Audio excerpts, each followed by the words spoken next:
What is going on? Welcome to episode 137 of the Nintendo Powercast. I'm your host, N64 Josh. Player 2, Destinaut. What's up, dude? Yo, what's crack-a-lackin', y'all? So much hype. Mel, how you doing? I'm doing fine. All right. Well, that music you just heard was from On Being Human. You can check them out on Spotify and YouTube. Remember, this is an unofficial Nintendo podcast. And if you want to get yourself a free book from Audible, go to audibletrial.com/NPC. Check out something awesome like Super Mario, How Nintendo Conquered America, or, Console Wars. The chair I'm sitting in is from Opseat. If you go to n64josh.com/Opseat, there you'll automatically save $10 at checkout, and all the chairs and desks have free shipping right now. So n64josh.com/Opseat. Let's get to the announcements. Hey, listen. All right, we do this show live, 6 p.m. Pacific Standard Time, or close to it, on twitch.tv/N64Josh. I want to say what's up to everybody. Damian Nash, Mr. Bungle, Plumber, Pit Rate, Shell Shock, Lumberjoke, Shoebrew, Nightcrawler, anybody that's just lurking, guys, thank you for being here. We do appreciate it. I am still streaming like a crazy person starting at 4 a.m. every day, Monday through Friday. We've been streaming a lot of Smash Bros. And having a lot of fun with it. So come hang out if if you're up that early, or if you're on the East Coast and it's not super early, it's 7. Come say hi. It's a good time. Of course, Fridays we have our first look. This week we're going to be checking out a fighting game called Skyscraper. I was sent a code from the devs, and there's a chance we're going to get the developer on the show here, so we can get to know a little bit more about this fighting game called Skyscraper. With that, let's get into our reviews and impressions. All right. Well, Mel, I'm going to let you kick this one off because you have been able to go hands-on with Starlink. All I've been able to do is touch the toys so far. So, and it's updating just because I had a busy afternoon, unfortunately. So take it away. What are your initial thoughts? Oh, I spent about like an hour and a half with the game so far, so I'm still getting into like the setup of the game, but trying to get this stupid toy together because I put it on backwards. This thing is made for like 6-year-olds, and I set it up wrong. Like, there was someone in the chat, it's like, oh, you can put the weapons on backwards, and sure enough, I had them on backwards. So if I actually launched a game with it, I would have been shooting stuff behind you. Like, I mean, I'm sure in some situations that would have been okay. But like the very beginning, where all the stuff's coming at you, yeah, I'm gonna guess no. So I actually played this docked. Okay. Usually I'm like the handheld person, but I wanted to see, like the opening movie, whatever. And I know me and Josh talked about this a while back, like even before Star Fox was in the game. Like, it was a couple of days before Ubisoft's E3 conference, and we're talking about the character designs, and we're like, you know what they look like, Josh? And he's like, what do they look like? And I'm like, like the Saturday morning cartoon that comes on before the cartoon you want to see? It's like that. Yes. And he's like, you know what? That is exactly it. Because we were like, they're not bad. It's just like, but do we really care? It was so generic. It was just super generic. They show up, like, they're the very first thing you see. It's about like a good 3 or 5 minutes of just them. And then, Star Fox just comes in at the end. He's like, oh, wait a minute, guys. They look like they need help. And like, Peppy's like, no, we're not helping them. Blah, blah, blah, blah. He's talking. Fox just goes off, and they all follow him. You can change, your pilot. Sounds like a metaphor for like why Fox is even in the game. He's actually integrated pretty well so far. Like, He doesn't seem as out of place as I thought he was gonna be. Because at first they're like, "Who are you?" He's like, "We're Star Fox," and like, "Who are you guys?" "We're Starlink." Like, what is that? We're like a team. We're like a team. We can help you guys out. And they're like, okay, yeah, sure. Because like they're getting attacked. They're like, whole bunch of stuff's going on. They're like, can we trust these guys? Whatever. Just let them do their thing. They're 4 ships. Just let them go. So going around crazy, yada yada. Things are exploding, and then like on the Starlink ship, on their main ship or whatever, like their captain gets kidnapped. So that is like the main goal of the game, is to get the captain back, because the captain, he figured out like this special like energy ship fuel gas thing or whatever, and all these other, I guess, spaceship people wanted to kidnap them. Like there's like these guys and like these hoods. They're like, okay, we got them. You know, like it looks like a cult basically. So that's like the story setup, and you know, there's different pilots. They're actually, each individual pilot I saw from the Starlink section, it looks like they're actually like the toys. You know, the little pilot toys. It looks like exactly them. So you can interchange whatever pilot you want. And each pilot has its own unique special ability and stuff. You know, Fox is just, he has like the R-Ring and stuff.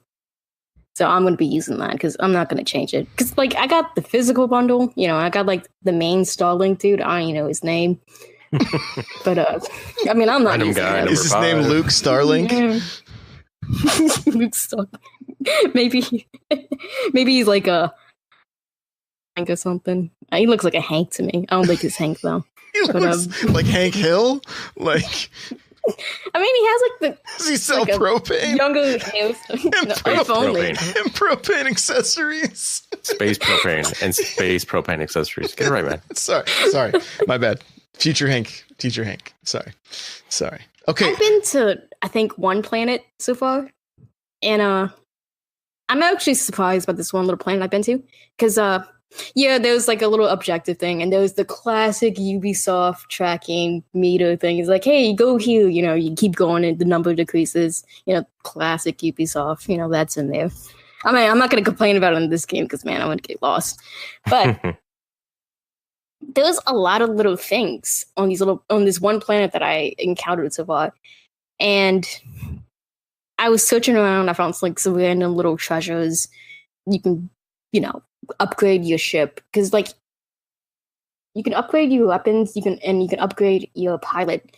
So the pilot has like a skill tree section. If you do like certain objectives, I'm guessing mostly story objectives, or if you find like secret bosses, or maybe you get these points and you can upgrade it. It's like, hey, for Star Fox, one of his was like when your allies are near you, you know, their power is better, or like if you're close to dying, your shots count more, kind of thing. And the weapons too. Like for right now, I just have the ice missiles and like the fire missile thing, whatever that came with the game. Right. I did a couple of upgrades already, and like this is just me just going around the planet. Like usually when you get to these planets, they have like one visual style. It's like, oh, this is like the ice planet. This is like the desert planet. But this one so far that I've only been to different environments on this one little planet. And I think there's like 5 or 7 planets all together. I'm not sure as of right now. But yeah, I was surprised. And they give you a map too. So you can planet you actually saw. And it kind of looks like a, you know, Super Mario Galaxy when you go around the planet. It's like that. You can actually go around the planet. It's like exaggerated. It's like, oh, I didn't encounter this tiny little speck at the you know, at the back of this spew, you know, kind of thing. And I actually really like the weapons in this, because I didn't know you can combine them. So like body and then like hit him with the fire thing, and it becomes like this special mixture attack kind of thing, and it does more damage like that. Any bosses so far? I just had like these little mini reactors kind of thing. And I haven't seen too many enemy types, but again, I'm still like in the first planet. I had like some space pirates in space before I got to the planet. And even in space, you know, there's still little things you can encounter and check. So you can scan stuff. I don't know what it's for, but you can scan stuff. And like I somehow encountered like an animal that was like infected with some kind of disease or something. And I pulled this little off of it and I saved it. I don't know what that does, but I did that a couple of times already. So I'm saving these little animals. So possibly for no reason. Or I mean, is there I don't- side quests? actually a side quest too. Like I just unlocked like the very first one, and it showed me how to like, oh, you can ignore your main objective for this side quest. You can ditch the side quest whenever you want, kind of thing. You can come back to it. Interesting. Did that, and it seems like the dialogue for like Star Fox not generic enough. Like it's still like a Star Fox flavor, and he's actually kind of funny because like he has to talk to like this guy. He's like in this little toy thing or whatever, and the guy's like, "Well, I don't know who you are," and he's like, "Star Fox." He's like telling him, he's like, "Hey, blah blah blah sent me." He's like, "Okay, blah blah blah sent you." What does that tell me? He's like, "What tells you? What do you think they're gonna do?" He's like, Fox is like, "Well, I don't know. You gotta ask them." Oh, and Star Fox, if you like a certain thing, I think it's like your L button. If you level it up, you filled up this little gauge. It's like somebody from Star Fox team, and they just come in and help you. It's like this really jamming track that plays with the two, and just shoots. Like I've done it like every single time it pops up, even though I don't need to. I just do it just to hear it. I love it. Only one at a time though, because I think I first got Slippy, and then I think I got Falco after, and then I got Peppy. I don't know if it's random always or it's that setup. Okay. That's what I experienced so far. So it's not too much because I spend a lot of time just trying to explore, certain little sections. And I already upgraded some stuff, so I thought that was cool. Very cool. Very cool. G.I. Jello saying Starlink rocks. Damian Nash says, can you walk outside of the ship? It's all in the ship, right? Mel? Don't know. You I don't. only seen ship parts. I haven't seen any on the ground okay. action. Like a period of time to where I couldn't fly at the highest I wanted to because the environment itself was dragging me down, but I was still on the ship. I see. But I don't know if you can go out yet. Okay. All right. How does it play? I mean, Star Fox's the original games were all kind of like on rail shooters for the most part, where your ship was always moving forward, and then you basically just shot stuff coming at the screen, right? I mean, that's kind of the gist of it. Is your ship stationary and you can kind of turn and move, and then you have thrusters to move forward, or how does it play? Well, like when you go like in the all range mode kind of thing, it's like that, but like all the time. There's no like different paths. There's no on-rail sections. It's nothing like that. So if that's what gets you into Star Fox, that's not going to be in this game. Gotcha. Open world thing. Is the ship always moving though, or does it come to a complete stop? It hovers in the air if you don't like touch anything. It does hover. Okay. All right. Interesting. Okay. Cool. But so far, you've had an hour and a half. You're liking it. Yeah, I'm liking it. I'm not sure if I'm going to love it, but I'm liking it. Cool. Because, again, this isn't traditional Star Fox. This is Starlink with Star Fox added. Right? Think of it exactly like that. Yeah. Okay. All right. Destin, what have you been playing this last week? Oh, wait a minute though. You guys are both going to talk about this next one, right? Possibly, if it's what you the missing. The missing? Yes. You guys got weird this weekend? It's only weird, like if, I don't know, you grew up just watching, well, I was going to say Teletubbies, but that's pretty weird. Yeah, super weird. Maybe it's right up your alley if you grew up watching Teletubbies. No, yeah, the missing, I'm going to try to describe this game without giving any spoilers, and it's going to sound like your parents trying to describe something semi-teen to adult to a child. Yeah, so it's like I'm nervous right now. Yeah, you should be. The game starts off where you're watching these two friends, and they like some of this I'm even pulling from the internet, because even the story itself, from what I gathered just playing the game, wasn't super descriptive. It's almost like intentionally left out, because then you learn more about the backstory as the story goes on through small clips and like text messages on your in-game phone. So yeah, it's like you and your two friends, and you go camping and you hang out, and all of a sudden one of them's missing, and you have this super trippy acid dream, and then you go looking for your friend, and you can't die. So to get through this game, you have to, whether it's accidentally or intentionally, like hurt yourself. So then like a body part will fly off, and then you can grab said body part and throw it at a lever, and it hits the lever and opens a door. So the whole game is just you trying to find your friend and going through puzzles and intentionally or accidentally hurting yourself to solve these puzzles. And you collect donuts to unlock unlockables, which is like new outfits or glasses. You're also getting old text messages throughout the entire game.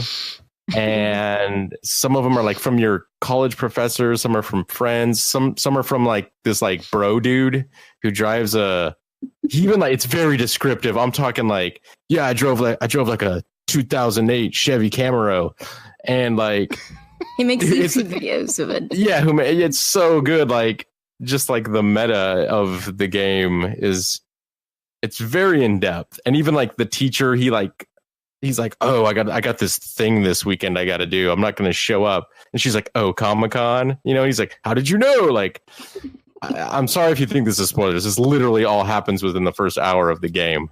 Like everything I've just said. So it's super bizarre. It's super out there. This is not a game if like, you're like, should I get The Missing or should I get Call of Duty? Like if you're having that debate, you probably are going to go with Call of Duty. So, but it's just super bizarre, super out there. It's everything I love about video games because it's not the traditional, I'm going to grab a controller and fight the bad guy. I don't know, Mel, go ahead and jump in. I don't want to take up all the time, but. I wanted to let you go first because I didn't want to overstep something. Oh, okay. Yeah, I wanted to make sure I finished it. Oh, okay. So yeah, I have not finished it. So those are, I guess, my first impressions of the game.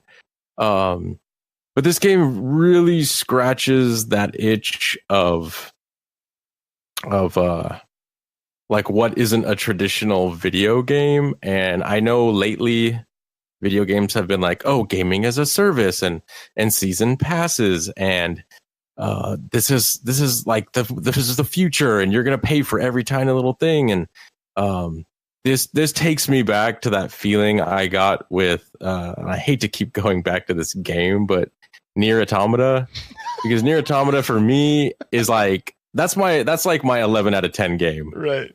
And I think I don't remember where I said I might have said it in your chat a while back. Like Nier Automata literally ruined me for video games. I finished that game and I'm like, what am I gonna play next? Oh, Splatoon. Like I've done this. I've played like this is no different than any other game other than okay, they switched up the ink, but it's like right. It was just on that level for me that was, like I said, like an 11 out of 10. And this game, while not the same, it takes me along that same path. And I'm just like, this is just like I said, a lot of places or a lot of companies have done gaming as a service, which is fine. And financially for the company, I think that's the best option. But Josh, you had I don't know if you want to call it like an online disagreement with an individual one time, and they said games are art, and you were like, but they still have to make money, you know. And they were like, you don't know what you're talking about. You know, that It was, you know, when I say it was a heated argument, it's like, this is Twitter after all. It's like, you know, 140 characters of heat. Yeah. So, but this game, I think, makes an argument for not that games have to be art or games have to be a service. I think it's a medium, and just like movies, how you have like, you know, action movies, you got horror movies, comedies, like it's the same medium, right? But it's a different approach to how you want to use that medium. And I think games are the same way, more or less. So this what I would say is the art game, you know. Yeah. Whereas like a Call of Duty or like even to some degree like Mario Kart, even though I find Mario Kart more, you know, and that's the thing, they don't have to be one or the other. they can have like very a very good art style, but be a game with microtransactions. Sure. It doesn't just have to be like, oh, this is a service game. Oh, this is an art game. This is a story game. You know, it's like, you know, this is why we have third-person action RPGs. You know, with MMOs with RPG. elements. MMOs with RPG elements. Like I don't even know my own shtick. I do. So down that rabbit hole I've gone. I've already said too much. There's black helicopters circling. So, but no, that's for me though. It really scratched that like art itch, and it seems to me like this is a game that one person had a vision for, and everyone else in the team was like, okay, maybe even if we don't understand your vision, we're gonna focus on that vision. And this is what came out of it. Or maybe they locked him in a room by himself and said, we're going to keep working on what we're working on. Have fun. Yeah. This isn't blue enough. Make it bluer. You know, like, yeah. Okay. So I'm done with my little first impressions. Obviously, I love the game so far. Mel's is probably about to ruin my hopes and dreams. She's like, well, you haven't gotten to the end yet. So, but no, that's just my impression. So, but, okay. Yeah. Yeah. What do you have to say, Mel? I actually can't wait until you finish it because I want to see your actual thoughts. Because, man, this one... Alright. This is bizarre about it. I played a game body attachment thing before. We're called Never Dead. Because I remember running this from Blockbuster. I was like, man, this is going to be awesome. It's going to be fun. I played it for 2 hours. It was like one of the worst games I've ever played in my life. I actually went back to Blockbuster and gave it back to them. I'm like, look, just take this game. I don't want it.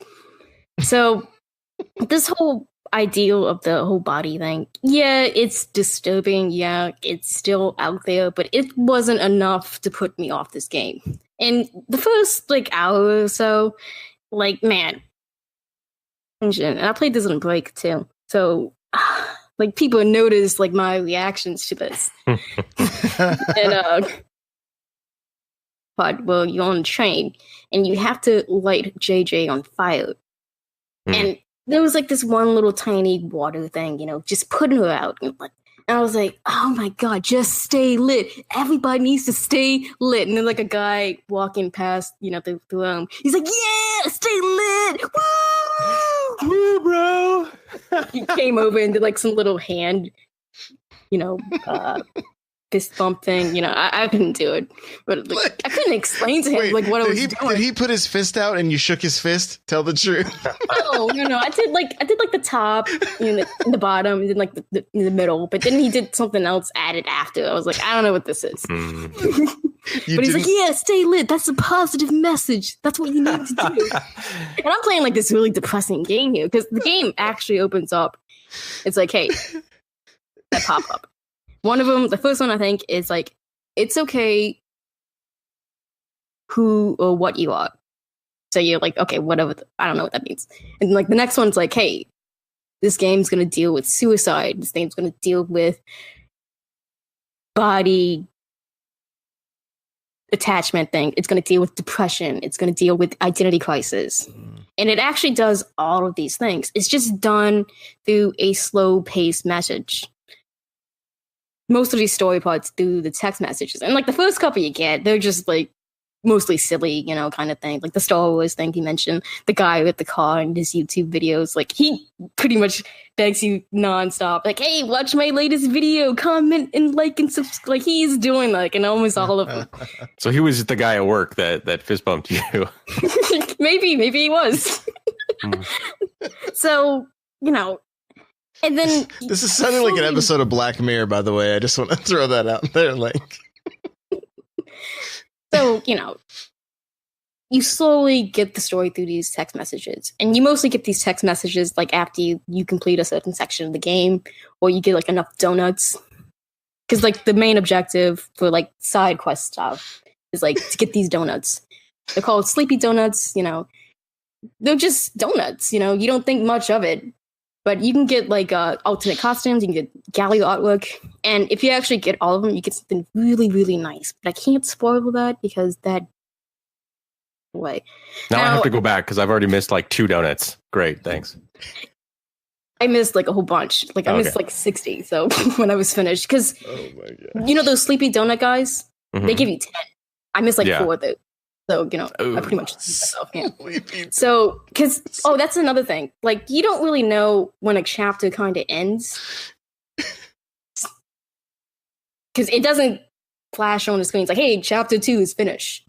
It's like pretty much when you go to a new section, you should just assume you're in a new chapter. Like exit out of the game, you can go and chapter select and go back and play a chapter again. Okay.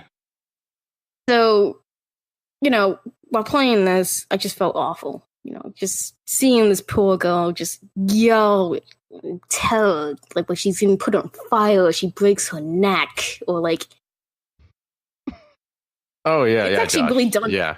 Really I watched a little bit. Like I think that just the video on the eShop. I think where they like have the wrecking ball, like basically. That's one of my favorites. Basically, mangle her so that she can make it through this tiny. Like she wouldn't fit otherwise. Yeah, she ricochets. Yeah, that's one of my favorites actually. But not that like I'm getting like pleasure out of that. It's just the level, puzzle design. Thank you for clarifying that. I have to, because otherwise y'all gonna think I'm crazy. But she really done well, because like if she's on fire, like her voice is like, hey guys, like it's like that lower amount, like if you were actually a large amount of fire. Like I'm like, wow, that attention to detail is really nice. So midway through the game, I was getting used to like these awful things happening to him. Like, yeah, okay, JJ, yeah, I need you to like cut off your arm. Like, I need this to like move this thing. But then it's picking up, it's dropping all these little hints. I didn't get it at first because the game is about acceptance. What exactly acceptance you have to be accepting of, or what the game is trying to teach you, because that kind of gives it away. But character JJ has, but it's not really a problem. It's just a problem her environment is treating as one. So say what she has. Say what she has. It cut out. She has. It's just a problem. Oh, okay. But it's not really a problem. I see. Okay. Around her is making it as a problem. Most of the supporting cast actually is in support of JJ, though. It's mostly like her mom. Like, out of all the things I played, like these little text messages I was looking forward to. Like, I was just waiting for the next set of text messages moment. And then when I get like the ones from mom, like I just started to get like knots in my stomach because I was like, oh no, not her. Like, give me text messages from the car guy, like anybody, just not the mom. Not the mom. Slowly puts it together. And then when you actually find out, you think back and what you had to do to JJ to get there. And well, most person ever, because you feel that. Because that's what she felt. That's what she felt all the time. It's constant. It does have a positive message at the end. Like the very last actual gameplay was actually done really beautiful. What they did with it. Is it anything like Inside? I would say so a little bit, but okay. It was gonna get me as much as it did. Because the main use was this acceptance thing. It's something I don't truly understand. It's something I don't personally experience with. I just felt insanely bad, insanely mad situation.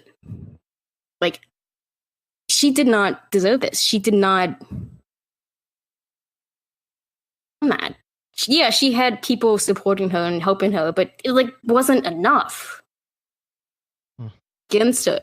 It's like so much against this game. Even talking about like, how can you recommend this game? it deals with all these intense topics. It deals with this intense gameplay, but it's there for a purpose. It's not there just for shock value. It looks like that. Like, I thought it was too, because I never played any of this guy's games before. Like, this is my first experience with his type of playing this. Yeah, I'm going to see what he does next, because I'm actually surprised with this and how positive it was, especially coming from a Japanese developer, I should say. Interesting. Yeah, a lot of the time, the Japanese games get made, and sometimes they have a message. There's like that lost in translation, and some people resonate with it, and other people they're like, what is this? Why am I looking at this scantily clad Japanese schoolgirl going through this situation, and it's just, whereas someone that lives there and maybe ingrained in that culture, they would probably be like, oh, I totally get this. I'm right there with Mel's when it comes to like recommending, like, how do you recommend this? It's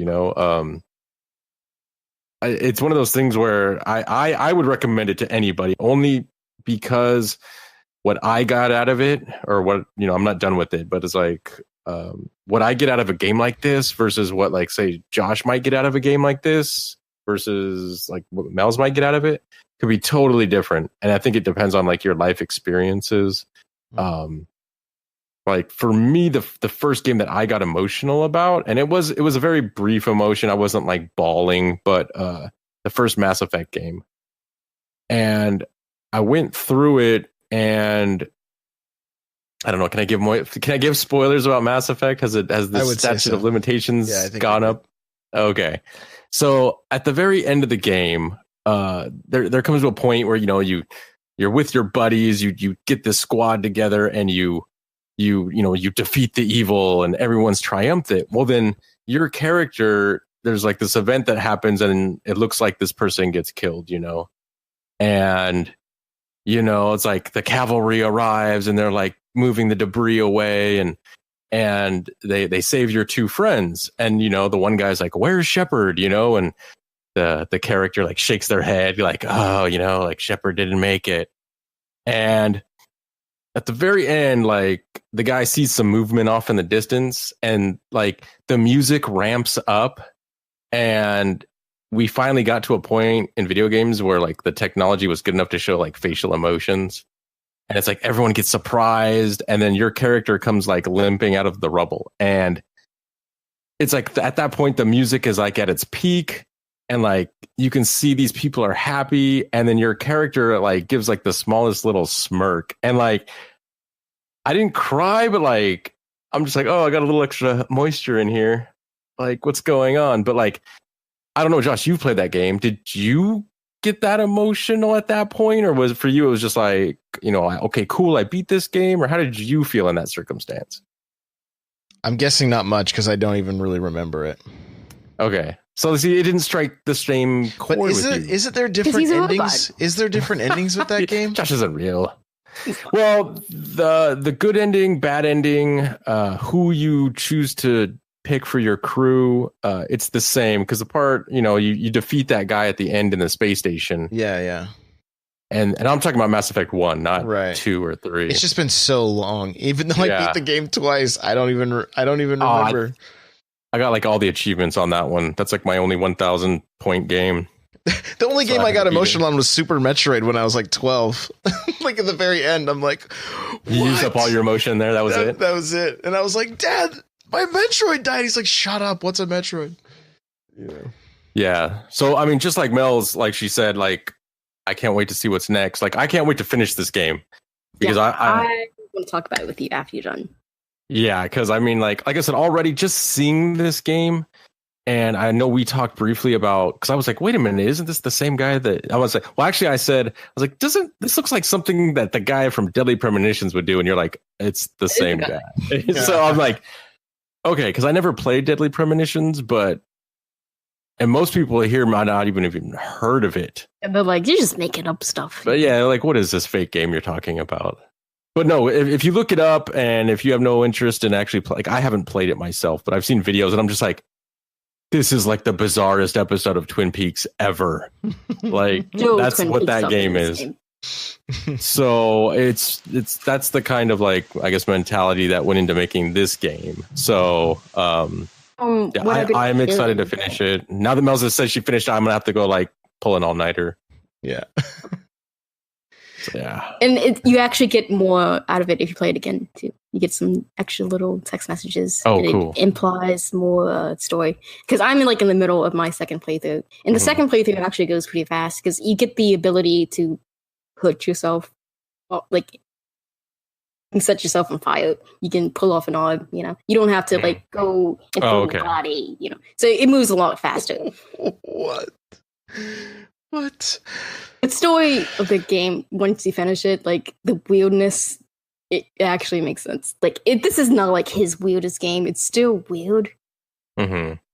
See the ending, you're like, oh, that meant this kind of thing. Like there's no, oh, it kind of, no, I think, no, it is that.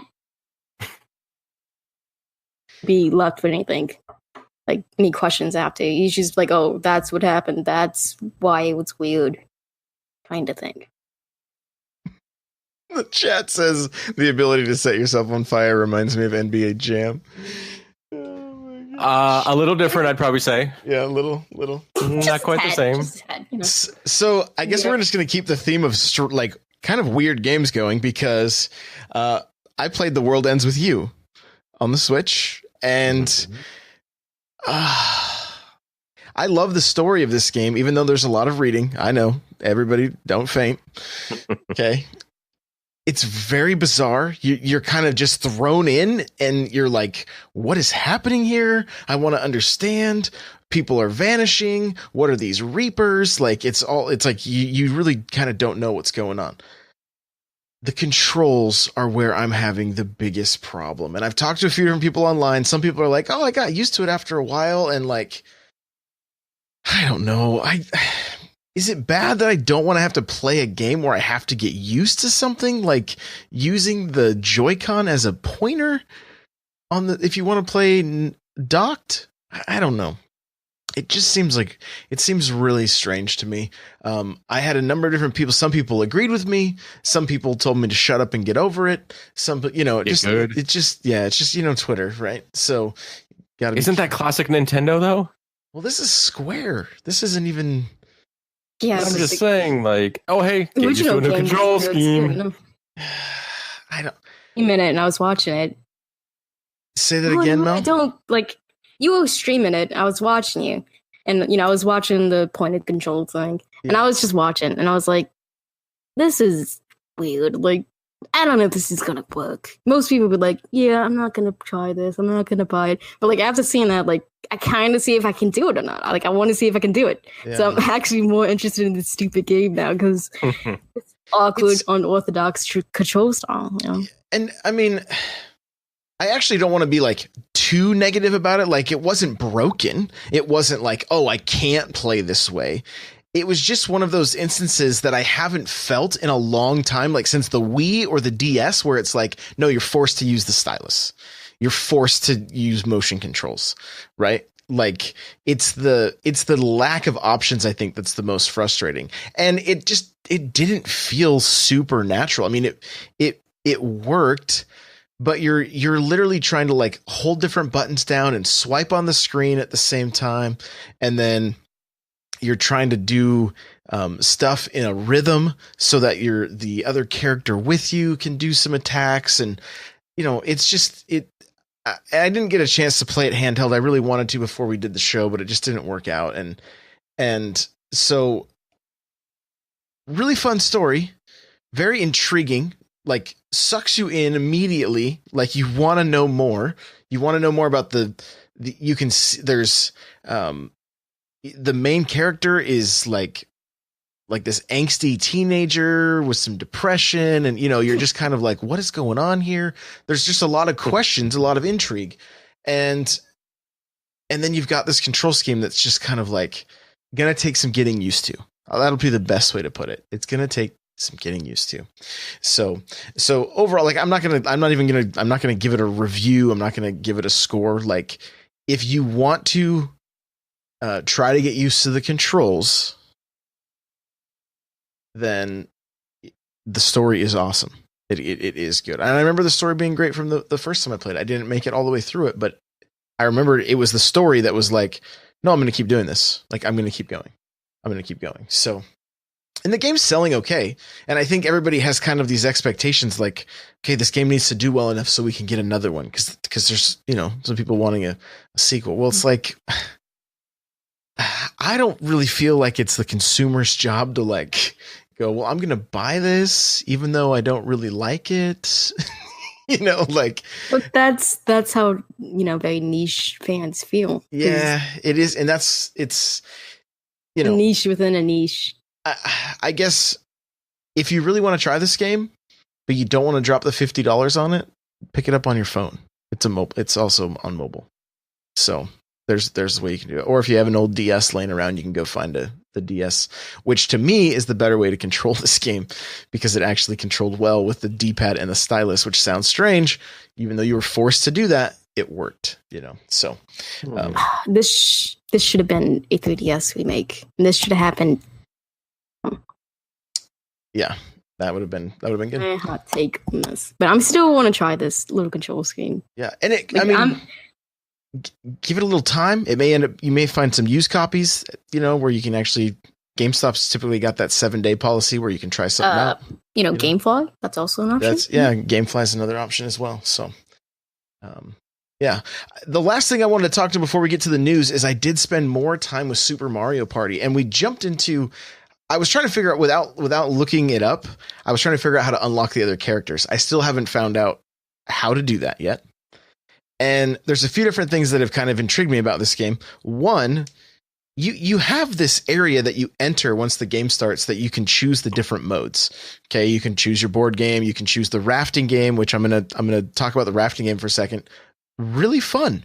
Like my wife and I just played together. We couldn't get our kids to play with us, so we're just losers, I guess. But so we played with two computer characters, and it was fine. In the rafting game, like I feel like the rafting game was like a way better version of the car everybody had to ride in for Mario Party 10 and stuff.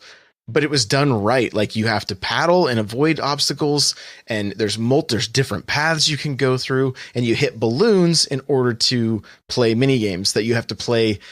These are all mini games that are co-op. You're not versing each other. You're all trying to work towards a single goal to get more time to keep going down the river or whatever.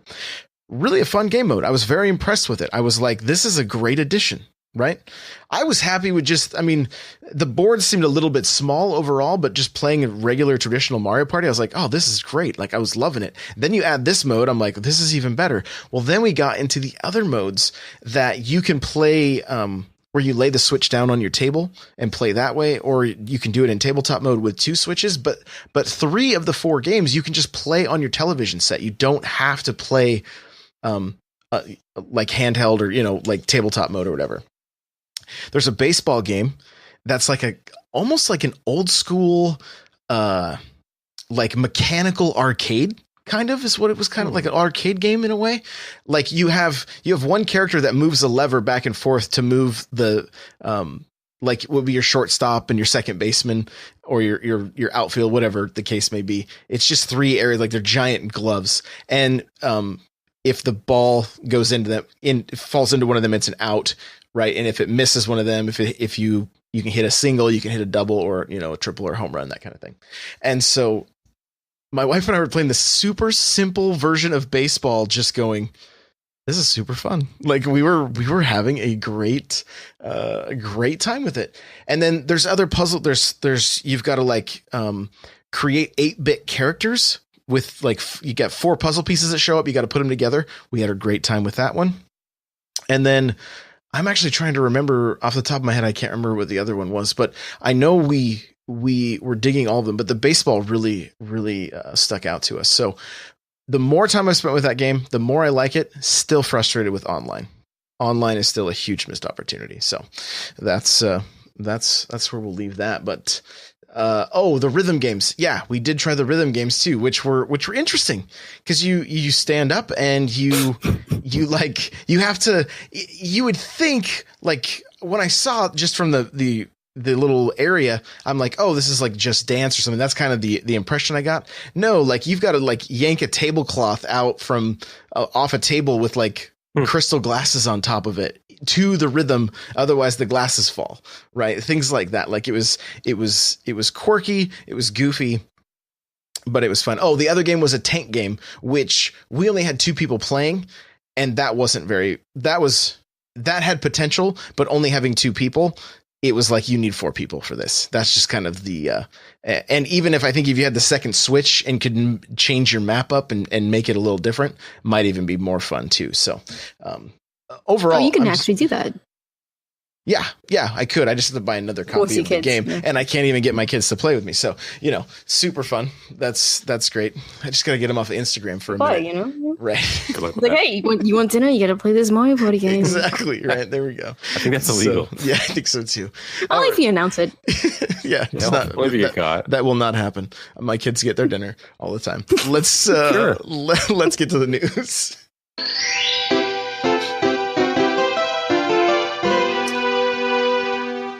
All right, so Fortnite adds ranked online tournaments and a Quadcrasher, which is a 4-wheeler that you can have 2 people on that will drive through buildings. So it's pretty epic. The Switch also had a few improvements to make for a smoother experience, because that's in every patch that comes out for Fortnite. So I saw a little bit of gameplay with the Quadcrasher. It looks to be pretty fun. My son has been playing. Both of them have been playing in these tournaments, and they were pretty excited to see this make its way. It's on everything, but if you're playing this on the Switch, you're playing against these ranked online tournaments. It is a complete cross platform. Like, you're playing PC players, everybody's there. So beware of that. If you're like, well, how come everybody's so much better all of a sudden? Like, the Switch, not everybody's super tough, right? But you get into the Xbox, PlayStation, that kind of stuff. That's where there's some pretty sweaty competition. So either of you guys jumping back into Fortnite to check any of this stuff out? And there's crickets. Okay. So yeah. And even I work with probably two of the most dude bro guys that still play video games, and they were all about Fortnite. And the second the new Call of Duty came out, they were like, nope, all I've played is Call of Duty. So they're playing like the Blackout section. Yeah. And I think, I don't know, did we talk about this before? We also talked, not to get off topic of the off topic, but I can't, everything's running together for me right now. But I don't know, did we talk about how Fortnite, like, this is kind of like its first true test is Call of Duty? On stream, no. Okay, yeah, because I know PUBG's already been out, and then it was like Fortnite came out. But this is almost like the first new competition that it has, so I'm just kind of wondering how it's going to fare against it. But dude, they've been going hard because these ranked online tournaments are what everybody's been wanting, and they waited.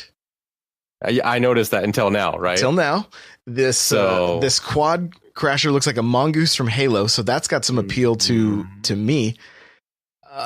The other thing is, Ninja's been going crazy. He was on Ellen, streaming Fortnite with Ellen. Why?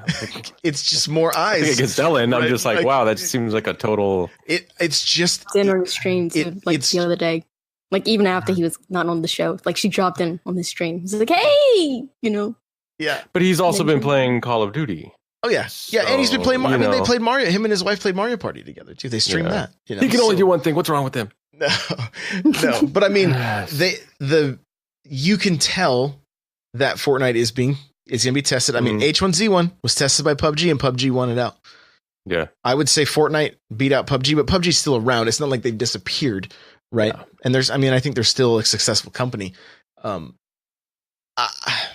Honestly, I mean, I think Call of Duty is going to have some initial hype, and then could potentially die back down. And because it's first person, not third person, that could still be a factor into people going back and forth. But I know for me personally with Fortnite, like I just lost interest. I'm like, this is just, it's very monotonous. It's the same thing over and over again. And you have those fun moments where it's like, oh, you get a crazy headshot and things like that. Like, don't get me wrong. I'm not saying Fortnite is bad or not fun, but I just feel like it ran its course for me. Like, I kind of like the grind doesn't really seem, I'm not all that into it. I wasn't, I'm kind of like, why did I even buy that most recent season pass? I've not done a single challenge on it, So, but yeah, it's a good point. I wonder how it's going to fare. But I think things like these tournaments coming out, like 4 days after Black Ops.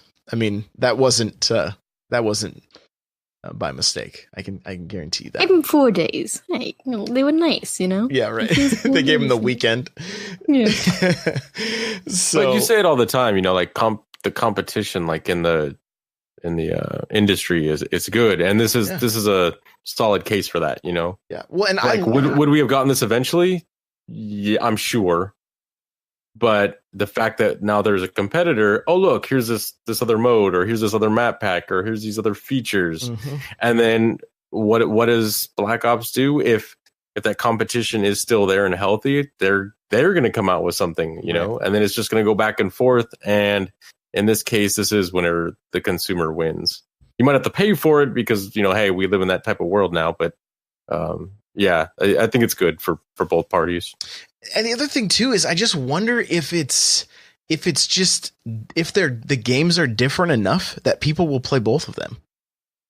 That will continue to play both of them, because you have one that's a first person shooter with a real quick, a very fast time to kill. And then you have Fortnite with a slow time to kill and building, which completely separates it from anything else that we've seen. And, and now when they're starting to add these faster vehicles and things like that, it kind of has that Halo vibe. And the competition we saw in the past was always first person shooter versus first person shooter, Halo versus Call of Duty versus Battlefield, like those were kind of the ones. And then you had Overwatch and stuff come in and kind of change the face of first person shooters in a way where it was like, oh, this is different. This isn't military. This is a Saturday morning cartoon. That's super awesome. So, I think everybody's going to win on this one for a while. I think Fortnite is still just too big right now. And I mean, you can't even go like on Instagram or anything without seeing little kids doing all the Fortnite dances, like it's just everywhere. It is everywhere. I see tweets and stuff all the time. It's like, it's crazy. It's crazy. What were you going to say, Mel? God, there's a whole bunch of Halloween costumes. Like, they're not official Fortnite costumes, but people are going in signs like, hey, we have Fortnite costumes. Right, and they just put a whole bunch of Fortnite looking crap next to each other. It's like, hey, come buy this, There's a llama. I want the costume where it's just like the trash bag that says Fortnite on it, and then I just get the really thin plastic max. It's probably toxic. Sounds great. You can have it now. I mean, you can sell it. Yeah, it'll be sold out. Trust me. Let's do it. Oh my gosh. So we talked about Starlink earlier. Starlink Battle for Attlus, the Switch version. It's missing the game from the starter pack from some Best Buys. Like, there's been a number of people that had the game either shipped to them or they went and got it in store, and there was no game. Like, as soon as I brought mine home, Mel was like, you better check your game, or open your box and make sure your game is inside. And I was lucky enough to have it be the case. But even like the Nintendo Power couple, they tweeted out like, hey, we got the toys, but there was no game inside. And so, Best Buy is next week. They are taking, Best Buy is taking care of it. They kind of notes it. I saw it was on Reddit already, with different people. So hopefully that wasn't you, but if you haven't opened the game yet, and it was like one of those, because I know a handful of people were like, oh, I picked it up, but I'm not gonna play it right away. Like, you may want to make sure that you have the game in it before. Because the longer you sit on that, they're like, you've been kind of sitting on this, It's Bayo 2 all over again. Yes. So is it worth more unopened if there's no game in it? Oh my gosh. 50 years? I don't know. Or, because it's like, I got the Luke Skywalker and there's 2 lightsabers in the package, Right. Yeah, the amiibo that have like arms coming out of their foreheads and stuff. Yeah. So anyway, if you have the game, you may want to make sure that you have your if you have the starter pack, make sure your game's inside. This was pretty cool. Kind of like we're gonna camp on this for a little bit. The N64 Classic Leak. Mel, what did you think when you saw this? I was like, man, this cannot be a legit. Looking at it, I was like, this looks too nice, you know? Right. It's like too. Like, if you go into like a nerd's mind and they think of something, it's like they just pushed it, you know, like just pulled it out of it. It's like perfect. I'm like, this is not it. Because there's going to be some Nintendo thing they do to it, you know? There's going to be some kind of foolishness, you know, they're going to do. So, you know, I was like, yeah, this looks nice, you know? I just can't believe, like, the guy actually, like, made all of this. Like, he's like, hey, here's my creation. Everybody's going to be wanting and expecting now. Like, they're going to compare this to the actual thing when it comes out, you know? Right. It's like, oh, this guy did it. How come you can't make millions of these, Nintendo? Right. So I can't wait for that, you know? The only reason I thought like, okay, this could be real is because the mechanism that they use to cover the ports. Because like I don't know, the original Nintendo is the only one that kept the ports exposed, whereas the Super Nintendo had that little flap. Mm-hmm. And then this one also had like this. I'm like, that looks so stupid. It could be real. Because I feel like that's something dumb that they would like. Yeah, look at this really long, thin piece of plastic. Yeah, that's not going to break over time.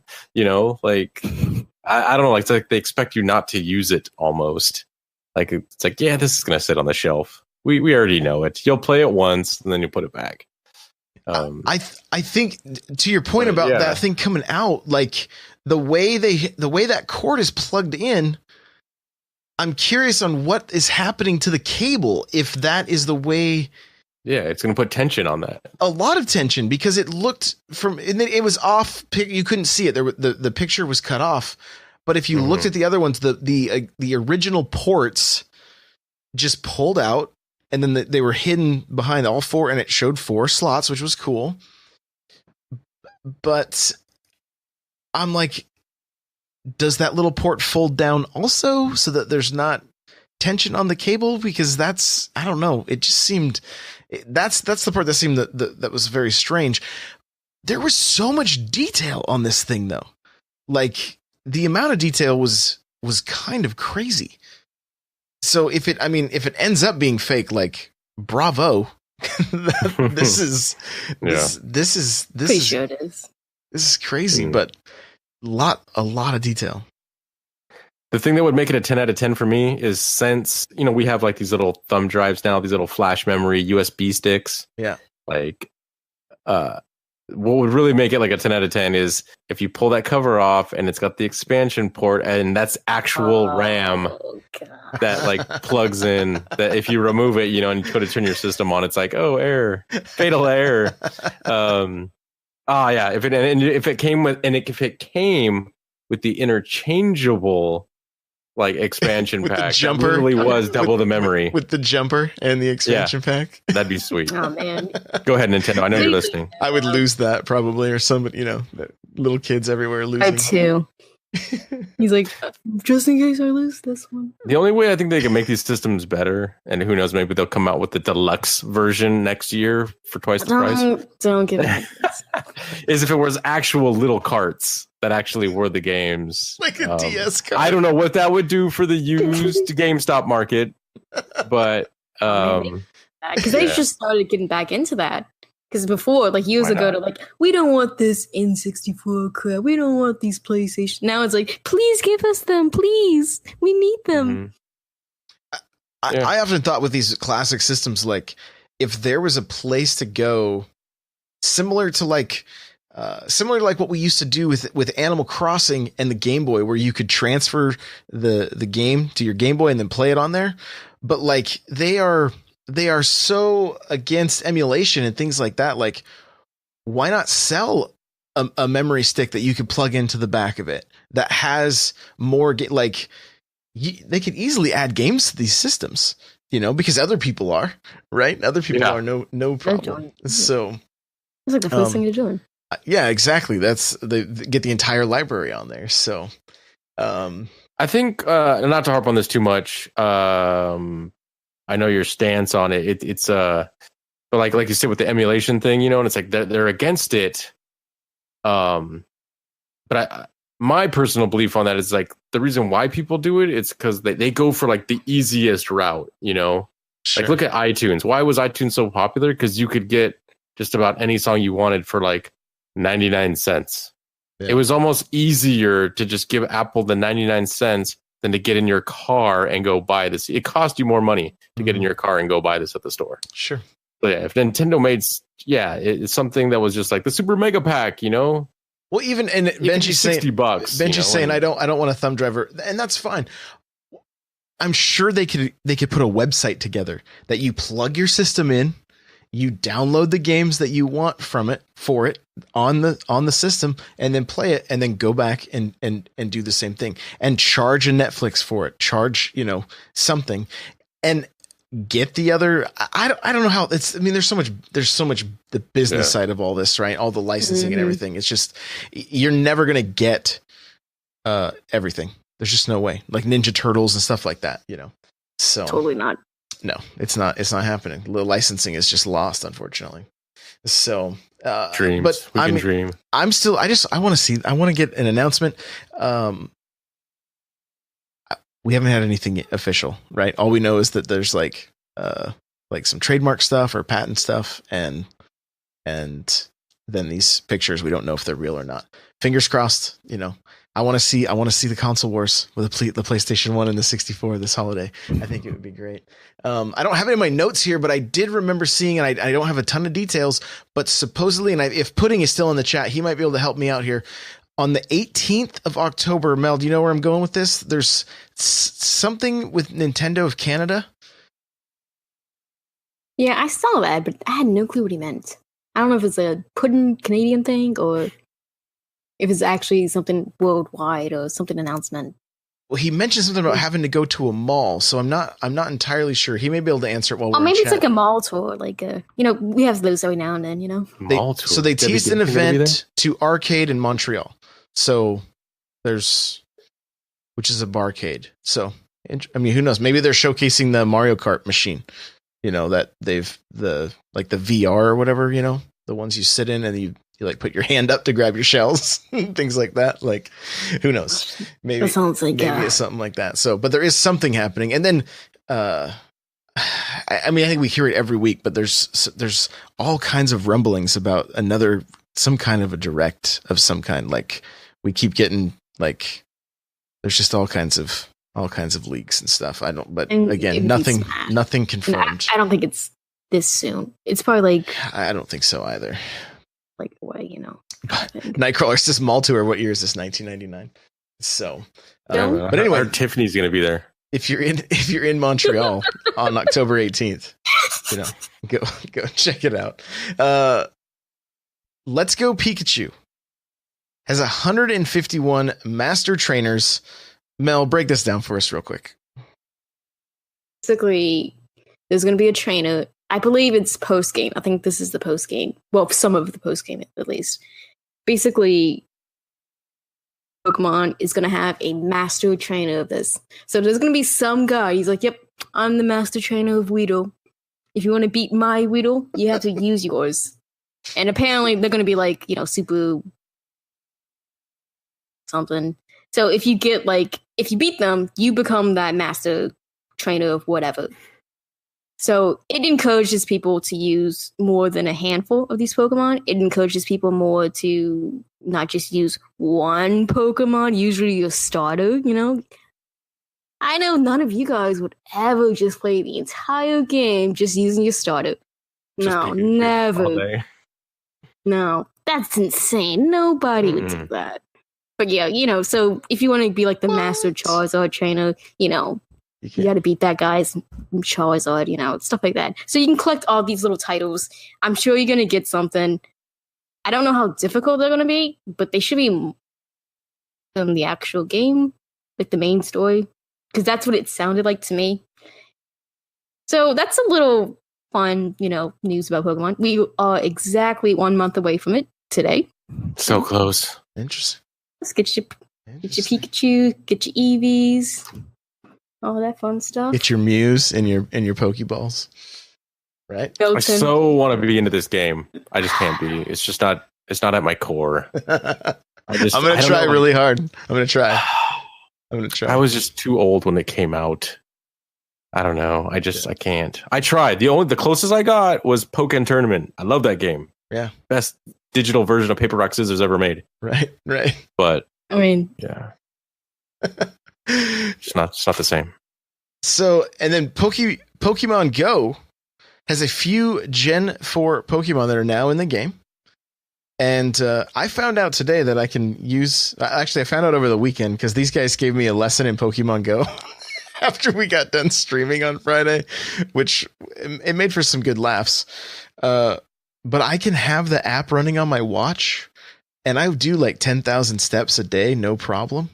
Like, I'm gonna be getting candy for days. I can't wait. You'll be hatching eggs, yeah. Candy. Oh, it's gonna be exciting. But this is the first time they've just kind of drip fed the Pokemon into instead of just because they kind of just would open the floodgates, right, for the first 3 generations or the first 2 generations, I guess.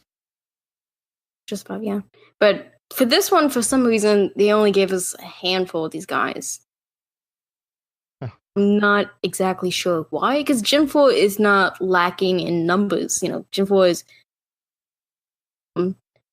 And I know there's like a special, I think, event grade going on right now with the little bitty lion, like the early Gen lion from Gen 4.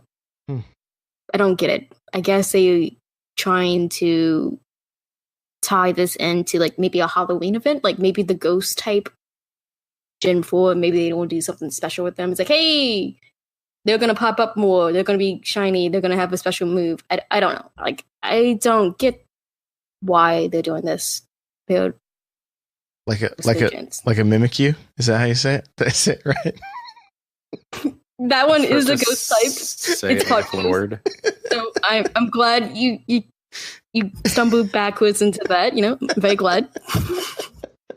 I'm trying to learn. I want to learn. So I can't believe it got me last week with that. Oh, it was the best. All right. Well, lastly for news, Diablo 3 Special Edition's making its way to GameStop. It's a GameStop exclusive. The dock has some artwork on it. The back of the tablet has some artwork on it. It comes with a case. All the content for the game, including Ganondorf and all that stuff. The Joycons are just gray. And so I put a picture out on Instagram as soon as I saw this video and immediately had like pretty good conversation on there. Actually, like, they're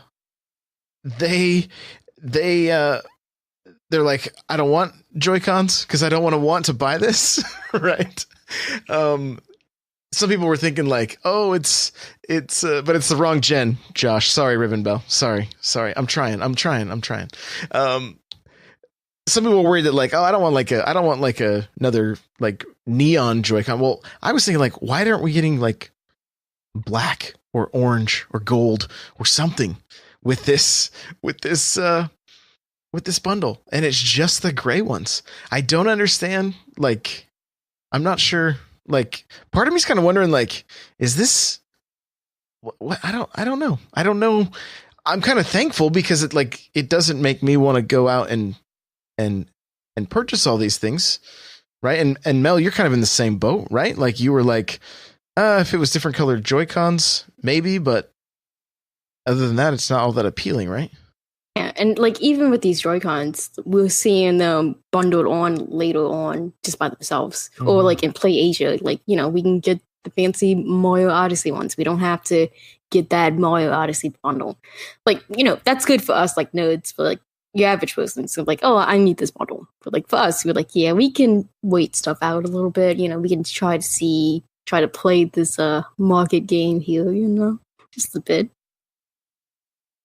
Yeah, I mean, I'm okay with it. I'm okay with the way they're doing it. So, it's fine. It feels a little bit like, kind of our next talking point, but go ahead, Destin, and then we'll get into it. Oh, I was just going to say, I get that, it by not necessarily making the Joy-Cons exclusive, you're making the entire package exclusive, and I get that I don't know. I part of me wonders, like, okay, so if I was like rich and just had all the money for days, yes, I would just go out and buy every single iteration of games that I like. You know, if I'm like, oh, I love Diablo 3, okay, I'm gonna get the Diablo 3 Switch. Mm-hmm.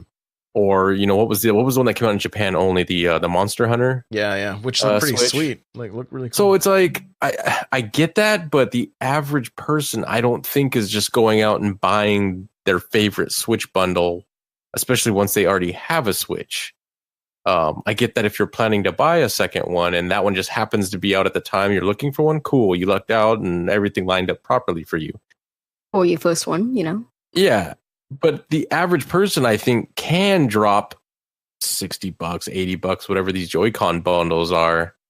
Like okay, so I bought the gray ones originally. Mm-hmm. And then my next set of Joy-Cons was, oh man, I don't even remember. Hold on. I bought the Splatoon ones from Play Asia, which were actually the opposite watermelon color than the ones we got in the US. So then later on, they dropped like the opposite. I don't know. I have 2 pinks and I have 2 greens, so it's like I can mix and match at my whim. You know, depending on my mood. So fancy. I know. And then I also have the red ones. Like Mel said, I had to go to Play Asia and get the dark red ones because I didn't buy the Mario pack because I'm like, I'm not going to drop $300 for dark red ones. Okay, I'll drop $80 for dark red ones. And especially since I had no interest in Mario Odyssey, boo me later at idestinat.com or wherever it is. Wherever people find me, that's where you can find me. Begins his ad name now. Yeah, I'm gonna change that in about 5 minutes. So, but yeah, so I don't get it. I don't get why only the bundles. I get that it's can be a potential system seller, but like once I have a system, I'm not just gonna go out and buy more Switches because, like, I would love to get the Diablo 3 one, but I feel like that could be a sticker I buy in about 2 weeks on eBay. Yeah, you're right. This is our talking section, so we're gonna get right into it. Here we go. We're gonna talk about Joy-Cons. That's where we're gonna keep going here. So I was thinking about this too. Like the Monday morning, this Diablo thing dropped, and I'm like, okay, let's say they had made. I mean, well, let's look at the Splatoon bundle that came out. They released it when the game launched. It had a bundle. It had new Joy-Cons that nobody had seen yet, and then eventually they came to market, right? Like just by themselves. And then the Pro Controller had matching grips of the Joy-Cons, and it was cool. Like that was cool. It was timed. You couldn't get those Joy-Cons unless you imported them, right? Otherwise, mm-hmm. it was just a timed exclusive thing, and then eventually they put them out in stores. That's what I think they could still do. Just give it time. Like, if somebody's super into Diablo and there's exclusive Joy-Cons and it's got the artwork, like, I feel like it's a missed opportunity not adding one more thing.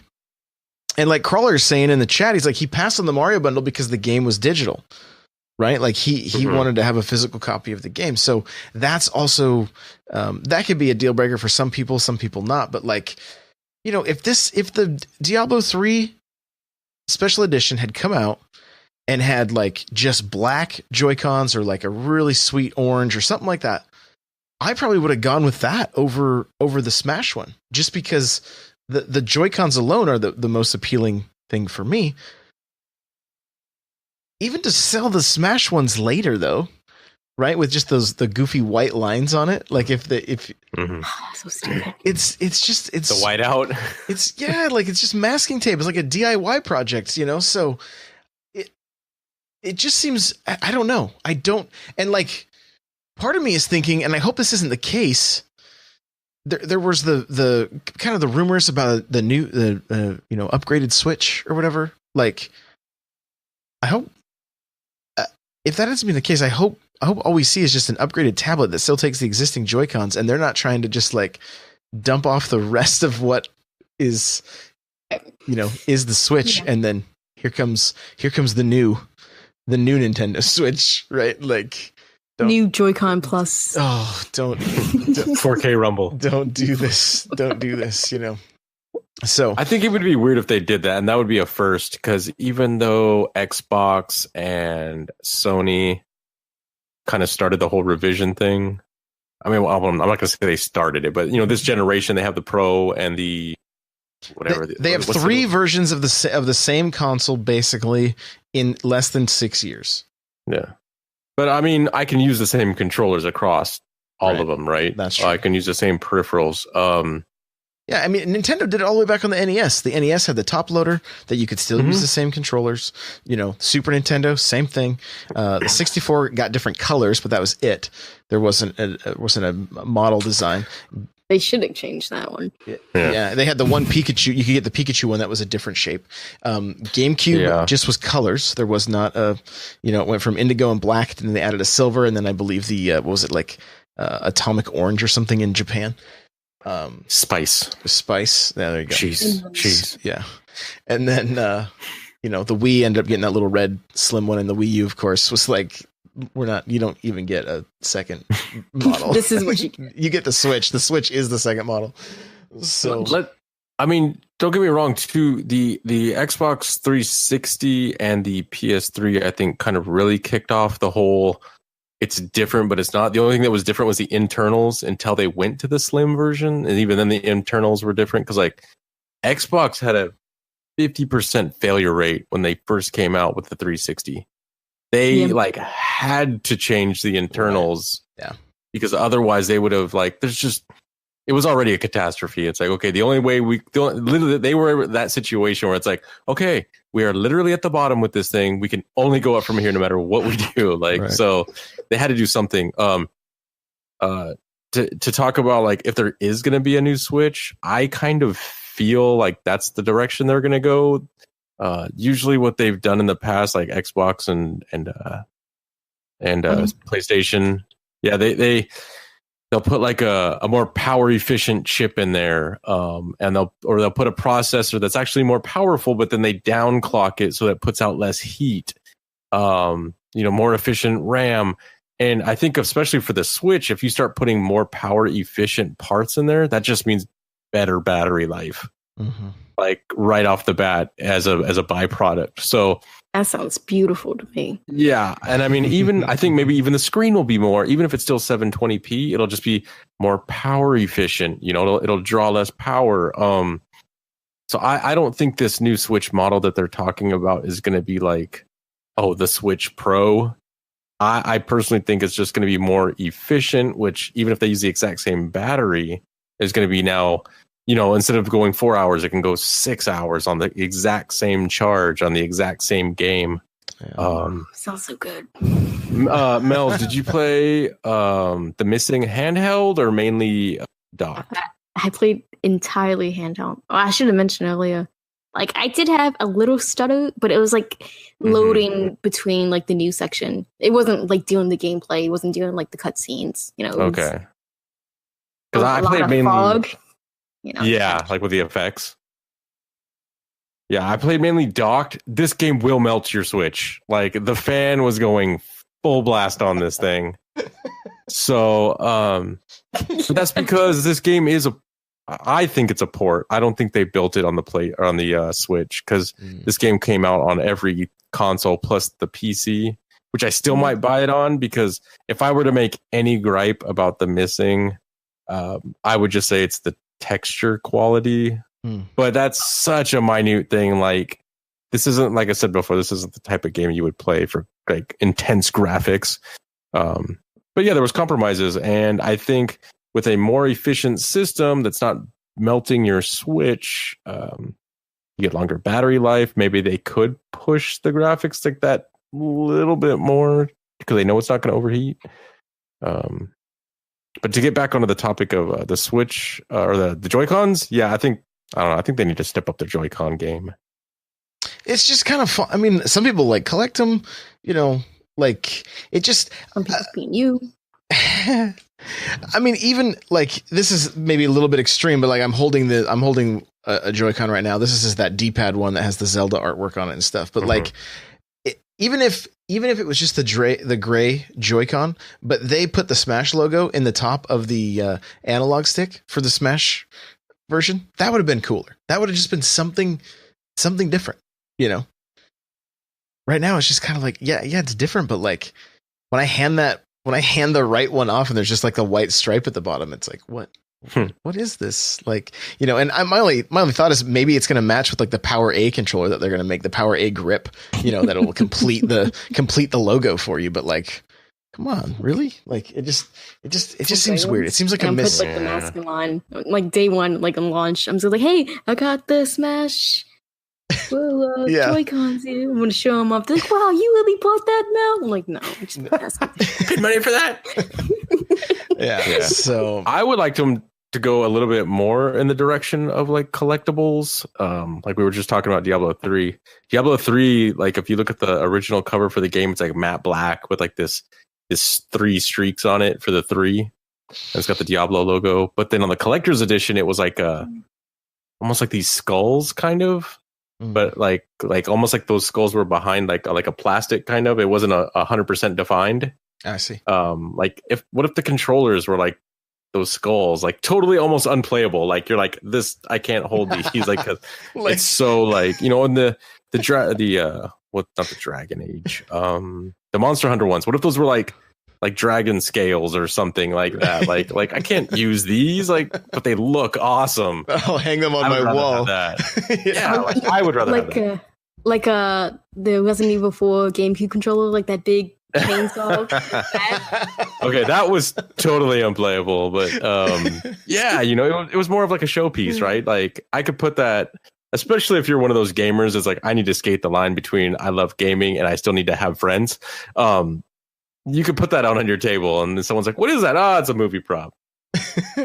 So there's buttons on it. Yeah, it's like, never mind that. Let's drink beer. So yeah, but no, I would like them to go more that route. Even the Smash one, instead of just having like a easy printed on, what if there was the exact same symbol, but it was like indented, embossed instead? Just something to give it that little extra. Yeah, just to step it up. You know, as opposed to just, hey, we silk screen this on real quick. Yeah. Okay. Or like what I wanted is the Pro controller has white grips on it. So Splatoon had matching grips to the Joy-Cons. Like, let's keep that. Let's keep that going, you know. But no such luck. So, but all right. Well, hey, we go long. This is crazy. Let's wrap this thing up. Bedtime. I know. Mels, where can people find you? Discord. That's gonna be your best bet. Where I actually chit chat. All that fun stuff. All right, and Destinut. For the next 5 minutes, you can find me on @iDestinut on Twitter. And good luck finding my name in Discord. If you can find my name, most people already know what it is. Change it again. Yeah, it probably be changed before this one goes on. Yeah, it's always some. If you can read my name, but it also rhymes with Destinut, it's probably me. Yeah, yeah. Sometimes it's like Dunkin' Donut, you know. Like, you mean Dunkin' Hot right now? Yeah. Yeah. I actually like that one. You like it. All right, guys. If you want to follow me on Twitter, it's @N64Josh. Hey, I'm going to do something kind of fun on my Instagram. I've been trying to figure out a way to incorporate it into the show. And so what I'm going to do is every day I'm going to post a picture of a game from my collection. And if you're following me, I want you to leave a comment on the photo if you have any kind of memories tied to that game. And what I'm going to do is go through those comments, and on the Thursday show, I'm going to read some of the comments, you know, if it was, you know, just kind of cool, like taking a trip down memory lane, that kind of stuff. So there will be, and this is going to range from NES, Super Nintendo, Game Boy, all the above, like everything. And it may even be some new, like there may even be some Switch titles and stuff too. Like it's just going to be a Nintendo game of some kind every day on my Instagram, and it's @N64Josh. So you can check that out if you would like. You can follow this show at the N Powercast. The show notes for this episode will be n64josh.com/NPC137. If you want to email the show, it's npc@n64josh.com. Remember, if you want to get yourself a free book from Audible, go to audibletrial.com/NPC. The chair I'm sitting in from OPSeat, go to n64josh.com/OPSeat. You'll automatically save $10 at checkout, and there's free shipping right now, so don't miss that. I do have a Patreon if you want to get yourself an extra podcast for just $1. Go to patreon.com/n64josh.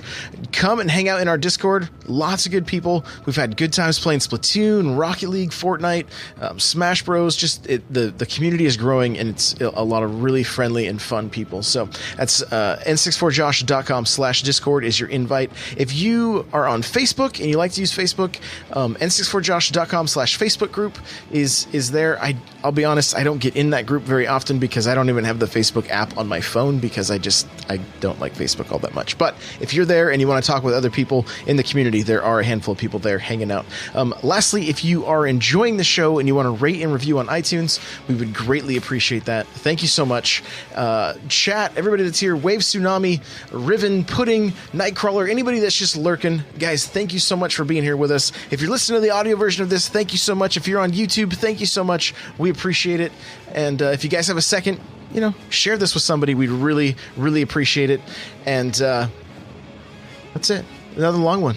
Another hour and 20 minutes. So we'll see you guys. We'll see you guys on Thursday. Bye now.